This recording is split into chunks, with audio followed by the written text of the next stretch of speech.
घर की औरत है ना, घर दीवारों से नहीं, उसके अंदर रहने वाले लोगों से बनता है। लेकिन क्या हो जब घर के लोग ऐसे हो। सारा दिन खाती रहती हो, सोती रहती हो, कोई काम नहीं है तुम्हारे पास। ऊपर से बहू के आ जाने के बाद तो तुम और निकम्मी हो गई हो। दिखावे के लिए हाथ में माला पकड़ ली है, बाकी कोई काम नहीं करती। अरे कैसी बात कर रहे हैं? अब तो बहू आ गई है, अब तो मेरी बेइज्जती करना बंद कर दीजिए। जैसे तैसे मेरी तो जिंदगी कट गई गालियां खा खा कर। अरे उस बेचारी को तो छोड़ दीजिए। तभी बेटे के जोर जोर से चिल्लाने की आवाज आती है। कहा था ना तुमसे रिजाइन कर दो, क्यों नहीं किया? और ये पर्स लटका कर कहाँ निकली? चलो कमरे में, काम करो घर का। बहू बेटे की लड़ाई सुनकर सास ससुर बाहर आ जाते हैं। सामने खड़ी होती है नई नवेली बहू रीमा। देख लीजिए माँ जी, शादी से पहले तो मेरे माँ पापा के सामने कहा था कि शादी के बाद नौकरी करने देंगे, लेकिन अब क्या कह रहे हैं? तो तुम माँ जी को क्यों बोल रही है बहू? तब उसका मन रहा होगा, अब नहीं है। पर पिताजी, उसके मन से मेरा करियर तो नहीं चल सकता ना। ससुर को बहू की बात पर गुस्सा आ जाता है। वो बेटी की तरफ देखता है। पापा से जबान लड़ाती है, रुक। ये बोलकर वो पत्नी को खींचकर कमरे में ले जाता है और बंद कर देता है। ये सब देखकर सास दुखी हो जाती है।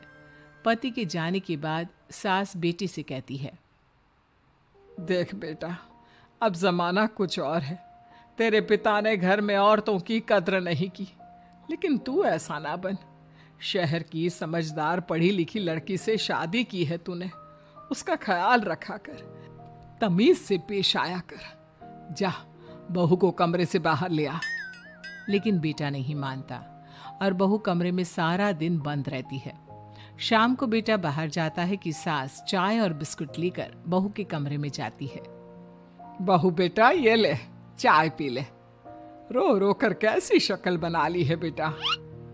माँ जी, ये कैसे लोग हैं? आप कैसे मैनेज कर रही हैं? ऐसे थोड़ी ना होता है माँ जी। घर की औरतों को तो पिताजी और ये इंसान समझते ही नहीं। क्या करूं बेटा, मैंने तो जैसे तैसे सह लिया, लेकिन तू ना सहना। दोनों बात कर ही रहे थे कि ससुर आ जाते हैं। अच्छा, तो अब बहू को भड़का रही हो? बहुत दिन हो गए मार खाए, अब क्या बहू के सामने खाओगी? जाओ यहां से, और जरूरत नहीं है ज्यादा इस लड़की को सर पर चढ़ाने की, समझी? बहू को ससुर की बात पर गुस्सा आ जाता है, लेकिन वो कुछ नहीं कहती। आए दिन बहू देखती है कि कैसे उसकी सास और उसके साथ उसका ससुर और पति गंदा व्यवहार करते हैं। फिर एक दिन, ये क्या बनाया है? खाना बनाना नहीं आता क्या? ये बोलकर वो खाने की भरी सारी थाली फेंक देता है। अरे बेटा, कोई बात नहीं, शांत हो जा, मैं अभी बाहर से कुछ मंगवा देता हूँ। हाँ पापा, ऑर्डर करिए। ऐसे खाने से तो पेट भरने से रहा। वैसे खाना तुमको बनाना आता नहीं और बाहर जाकर नौकरी करना चाहती हो। अरे तुम जैसे को तो पूछते भी नहीं है बाहर। बहू को पति की बात पर गुस्सा आता है, तभी सास बोल पड़ती है। तेरे से ज्यादा पढ़ी लिखी है, वो तो तूने इसे कहा था कि तू नौकरी करने देगा तो तुझसे शादी कर ली, वरना ना ही करवाते इसके माँ बाप तुझसे शादी इसकी। और कमाती भी ये तेरे जितना ही है बेटा। बहू हैरान रह जाती है कि जो सास खुद के लिए एक बार भी खड़ी नहीं हुई, वो उसके लिए बेटे को भी भला बुरा सुना रही है। उसकी नज़र में सास की इज्जत और बढ़ जाती है। वो सास को देखकर ये सब सोच ही रही थी कि उसके कान में एक जोर से चांटे की आवाज आती है। किसको किसको मार पड़ी? वो देख ही रही होती है कि उसकी नजर जमीन पर बैठी सास पर पड़ती है।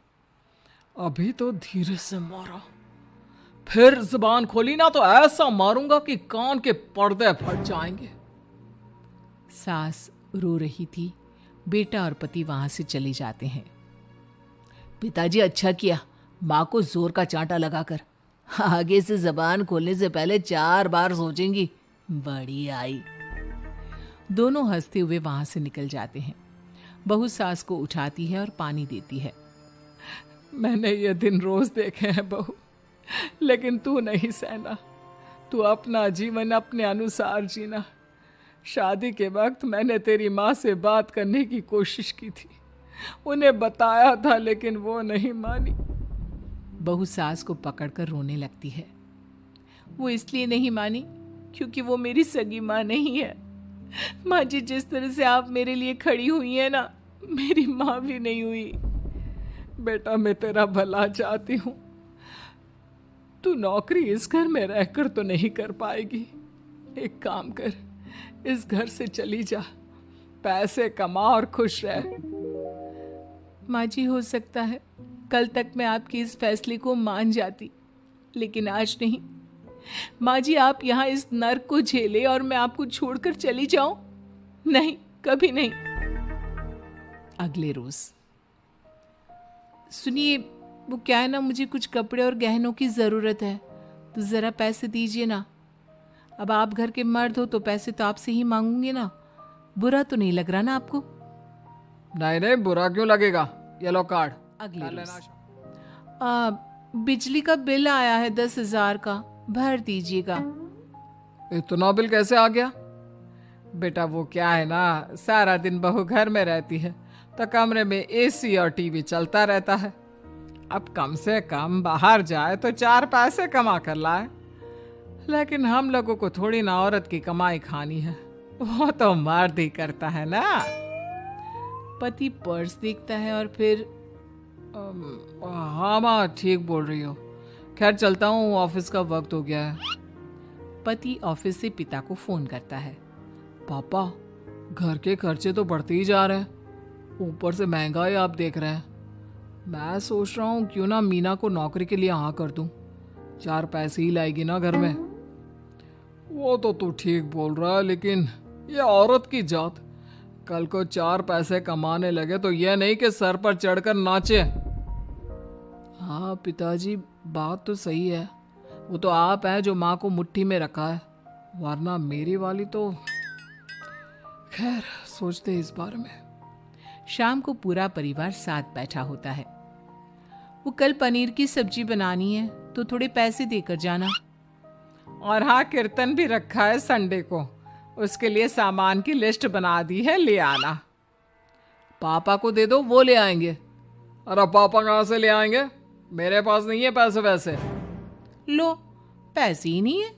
मेरे पापा की जेब तो हमेशा नोटों से भरी रहती है। बेटा, लक्ष्मी को जो पूजता है ना, उसके पास लक्ष्मी रहती है। जो घर की औरतों को मारे पीटे, वो भला कैसे लक्ष्मी का लाभ ले सकता है? वाह वाह, क्या बात है, तो जबान खुल रही है तुम्हारी। लगता है भूल गई पुरानी मार और डांट, क्या?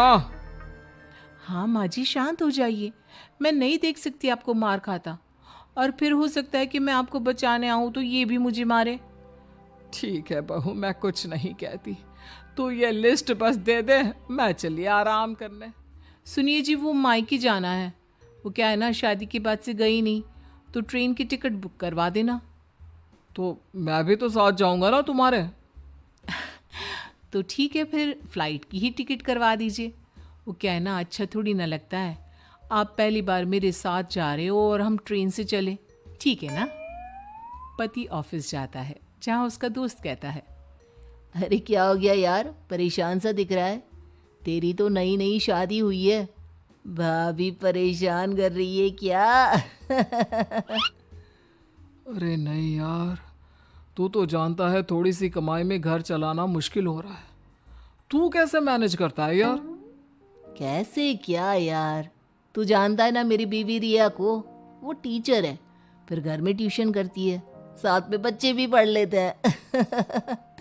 यार, घर नाम की गाड़ी दोनों पहियों के साथ चलने से ही चलती है। वो भी कमाती है और मैं भी, और चल रहा है घर बस। पति को दोस्त की बात समझ में आती है, लेकिन पिता का ज्ञान कैसे भूल सकता था? भाई, कल को सर पर चढ़कर नाचने लगी तो। शाम को घर आता है, जहां उसकी बुआ और उसका बेटा बैठे होते हैं। अरे आ गया लल्ला, कैसा थका थका सा लग रहा है, सब ठीक है ना? नमस्ते बुआ, कैसे आना हुआ? कैसा है रमेश? भाई को तो भाई की याद ही नहीं आती। अरे नहीं नहीं भैया, याद नहीं आती तो यहाँ कैसे आता। ये लीजिए मेरी शादी का कार्ड, जरूर आना। पति कार्ड खोलता है। डॉक्टर रश्मि, अरे वाह, तेरी होने वाली बीवी डॉक्टर है। और क्या भैया, आपकी बीवी इंजीनियर तो मेरी डॉक्टर। तभी वहां सास आ जाती है। अरे जब घर में ही बिठाना है बेचारी को तो काहे का इंजीनियर है, तो काम वाली ही, घर का काम करती है और आराम। इतनी पढ़ी लिखी लड़की को घर पर क्यों बिठा रखा है? अरे बहू कहीं झोला छाप डिग्री तो नहीं लेकर आई है? पत्नी की बुराई सुनकर पति को गुस्सा आता है। नहीं बुआ, यूनिवर्सिटी टॉपर है मेरी मीना, और हाँ बड़ी कंपनी में काम भी करती है। बस शादी के बाद कुछ महीनों की छुट्टी ली थी, अगले हफ्ते से ऑफिस शुरू हो जाएगा। क्यों मीना? तभी ससुर आ जाते हैं। हाँ लेकिन फिर घर का काम कैसे होगा, और पैसे कमाने लगेगी तो सर पर। पिता की बात पूरी नहीं हुई कि बेटा, सर पर चढ़ने का हक है उसका पापा। पत्नी है वो मेरी, यानी मेरे घर की रानी, और रानियां तो सर का ताज होती है। क्यों मीना? मीना पति की बात सुनकर शर्मा जाती है। वाह बेटा, तू सही समय में समझ गया कि औरतों की इज्जत करने वाले घर में शांति और लक्ष्मी का वास होता है।